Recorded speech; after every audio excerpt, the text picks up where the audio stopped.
मैं हूं टीपू सुल्तान और आप देख रहे हैं बोलेगा इंडिया। दोस्तों, दिल्ली चुनाव का अखाड़ा सज गया है और अगर आदर्श नगर विधानसभा सीट की बात करूं तो यहां पर दिल्ली की तीनों बड़ी पार्टी ने अपने उम्मीदवार मैदान में उतार दिए। आम आदमी पार्टी से मुकेश गोयल है तो वहीं भाजपा पार्टी ने राजकुमार भाटिया को टिकट दिया है और कांग्रेस पार्टी ने पूर्व मंत्री मंगतराम सिंघल के पोते शिवांग सिंघल को टिकट दिया है। आपको बता दूं, इस सीट पर इस बार महामुकाबला होने जा रहा है। इसके साथ ही दावेदारों का भविष्य भी इसी चुनाव पर टिका है, नहीं तो अगली बार इनको चुनावी मैदान में आने के लिए बहुत दिक्कत होने वाली है। इसलिए इस बार इन उम्मीदवारों को पूरा जोर लगाकर इस विधानसभा को फतेह करना होगा। एक छोटी सी चूक भी पूरी राजनीतिक भविष्य को खराब कर सकती है। मैं आपको दावा करता हूं, जो जानकारी मैं आपको इस शो में दूंगा वो कहीं देखने को और कहीं और सुनने को नहीं मिलेगी। अभी हम थोड़ा सा कम समय में बात कर लेते हैं कि जिस दिन से ये सीट बनी है आप लोग किस पार्टी और उम्मीदवार को जिताते आए। असल में इस आदर्श नगर सीट का गठन 1993 में हुआ था। इस सीट पर सबसे पहले भाजपा के जयप्रकाश यादव ने 50,938 वोट लेकर मात्र 40 वोट ज्यादा लेकर जीत हासिल की थी और ये उस टाइम की 70 सीटों में से सबसे कम मार्जिन वाली जीत थी। फिर 1998 से लेकर 2013 तक कांग्रेस के पूर्व मंत्री मंगतराम सिंघल ने इस सीट को जीता था। उसके बाद जब 2013 में चुनाव हुए तो आम आदमी पार्टी ने पहली बार दिल्ली में चुनाव लड़ा था और इस सीट से जगदीप राणा को टिकट दिया गया था। कांग्रेस से मंगतराम सिंघल थे और भाजपा पार्टी ने रामकिशन सिंघल को मैदान में उतारा था। इस चुनाव में भाजपा कई सालों बाद इस सीट को जीती थी। 96,337 वोट रामकिशन सिंघल को मिले थे और करीब 10,056 वोट से वो जीते थे। दिल्ली में आम आदमी पार्टी और कांग्रेस के गठबंधन की सरकार बनी थी और फिर कुछ ही दिनों में ये सरकार गिर गई थी।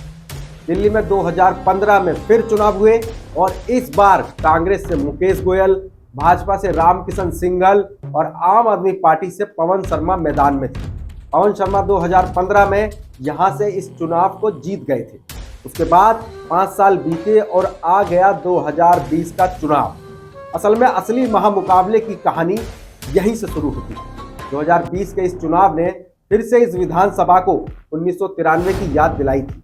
इस बार चुनाव में कांग्रेस से मुकेश गोयल और आम आदमी पार्टी से पवन शर्मा और भाजपा से राजकुमार भाटिया मैदान में थे। उस समय पूरा चुनाव धुआंधार हुआ था और मात्र 1589 वोट से राजकुमार भाटिया चुनाव हार गए और पवन शर्मा चुनाव जीत गए।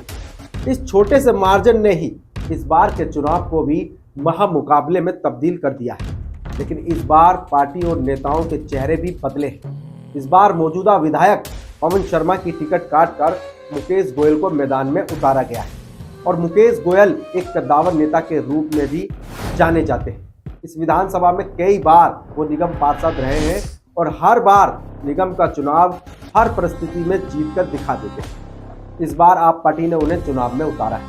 अब देखना होगा कि क्या इस बार ये चुनाव जीत पाते हैं या ये मान लिया जाए कि नेताजी के नसीब में ही विधायक बनना नहीं लिखा है। भाजपा पार्टी ने उसी छोटे से मार्जिन वाली हार को देखते हुए राजकुमार भाटिया को फिर से मैदान में उतारा है। इसके साथ ही जिला अध्यक्ष रहते हुए जो उन्होंने काम करके दिखाया है वो काबिले तारीफ है। इस बार ये भी देखना होगा कि क्या इस बार वो अपनी छोटी सी हार को जीत में तब्दील कर पाते हैं या फिर से भाजपा को यहां से हार का मुंह देखना पड़ेगा। कांग्रेस पार्टी ने भी इस बार इस सीट पर तुरुप का इक्का खेला है। शिवांग सिंघल मंगतराम सिंघल के पोते होने के साथ साथ एक युवा चेहरा भी है। लगातार पार्टी के लिए काम करते हुए इन्होंने आदर्श नगर की जनता के दिल में अपनी जगह बनाई है।